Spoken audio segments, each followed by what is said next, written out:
l'émergence économique d'un pays. Vous comprendrez donc qu'il me soit difficile d'imaginer que certains de nos compatriotes veuillent instrumentaliser ce sous-secteur. En effet, il est clair que ces derniers, en agitant la polémique, la problématique des bourses, cherchent à dessein à manipuler les étudiantes et les étudiants afin d'amorcer un climat de violence dans la communauté estudiantine, d'enflammer les campus en espérant ainsi rééditer leur forfait maléfique d'une année blanche. Pareil comportement est indigne des Sénégalais qui se disent uniquement mobilisés pour le mieux-être des populations, d'autant plus qu'à un certain moment de notre trajectoire historique, la destinée de cette frange jeune de notre cher Sénégal était entre leurs mains. Mesdames, Messieurs, la jeunesse sénégalaise a besoin d'étudier pour acquérir de solides compétences nécessaires à la recherche d'emploi. C'est ce que M. le Président de la République, Macky Sall, a compris en mobilisant des investissements sans précédent pour notre secteur de l'enseignement supérieur qui, je le répète, est en crise depuis plus d'une décennie. La concertation nationale sur l'avenir de l'enseignement supérieur, CNAES, a tracé les voies de sa revitalisation et le président de la République, à travers les 11 décisions qu'il a prises, a tracé une feuille de route dont les résultats commencent à poindre. La nouvelle politique de bourse, fondée sur le mérite et le travail, mobilise des ressources financières importantes au profit des étudiantes et des étudiants. Cette année, le gouvernement dépensera près de 40 milliards de francs CFA pour les bourses, dont 33 milliards pour les bourses nationales et les aides, ainsi que 7 milliards pour les bourses extérieures. À ces bourses et aides, il faut ajouter les œuvres sociales, subvention des repas, du transport, prise en charge médicale, qui se chiffre à plusieurs milliards. C'est dire l'importance de l'effort consenti par le président Macky Sall en faveur des étudiantes et des étudiants. Fidèle à sa politique de transparence, de bonne gouvernance et d'équité, et surtout pour une utilisation judicieuse de l'argent des citoyens, il est demandé aux étudiants de se concentrer sur leurs études, de consentir des efforts pour minimiser leur échec, afin d'assurer une formation qui leur servira d'ascenseur social à titre individuel et de servir la nation. Ce que la politique des bourses menée depuis 2001 n'encourageait en aucun cas, finissant de pervertir le système en altérant sa qualité, le rendant ainsi inefficace. C'est tout le sens du protocole que j'ai signé avec les représentants des étudiants et que le gouvernement respecte à la lettre.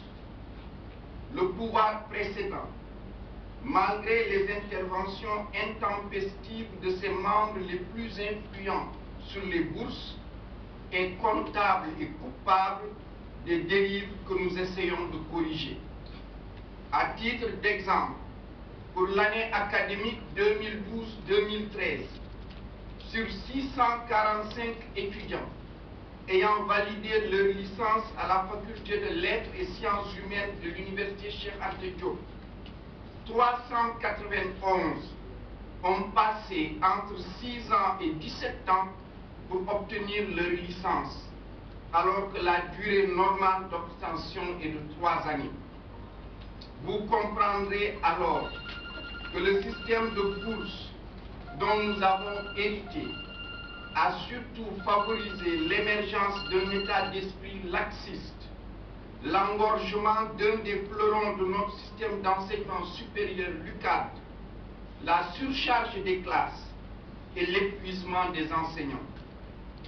Mesdames, Messieurs, un tel système doit être assaini, d'autant mieux que nous y avons noté des malversations, la perception de bourses par des non-ayants droit, un gaspillage des ressources insoutenables pour nos finances publiques et pouvant être réinvestis dans la qualité et la réussite des étudiants.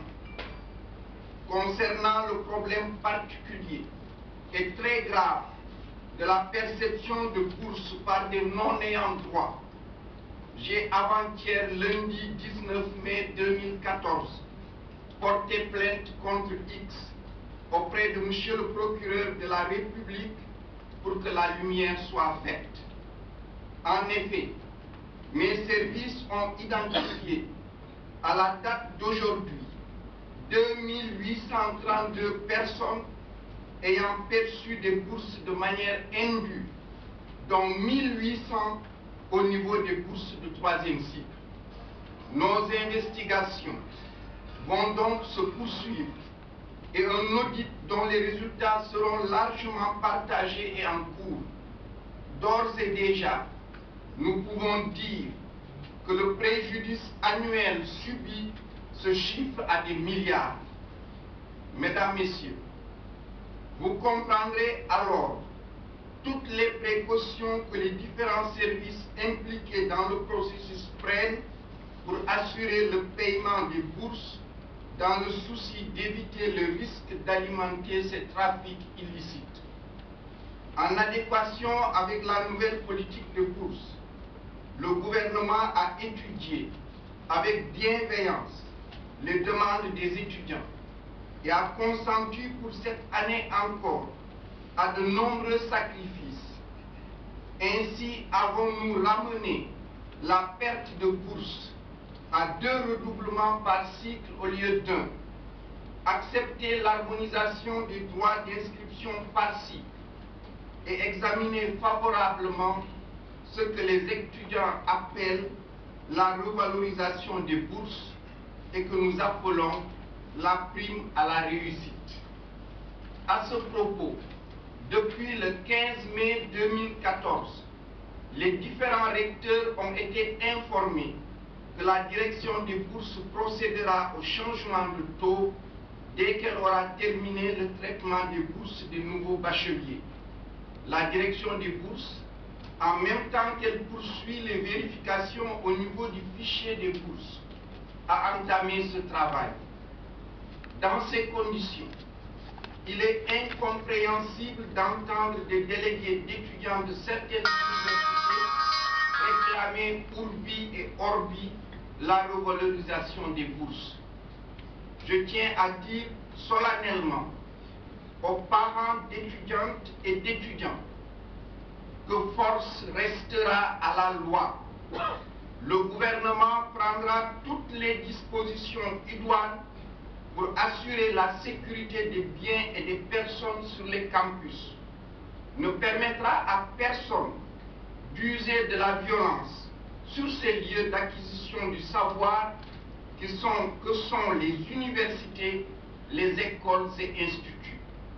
Je tiens à préciser que pour le cas particulier de l'université Gaston Berger de Saint-Louis, les rumeurs faisant état d'une décision du gouvernement de fermer l'université et les restaurants sont totalement infondées.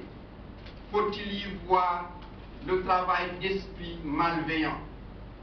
Quoi qu'il en soit, je précise, afin que nul n'en ignore, que le gouvernement ne souffrira en aucun cas que l'espace universitaire soit instrumentalisé à des fins politiques.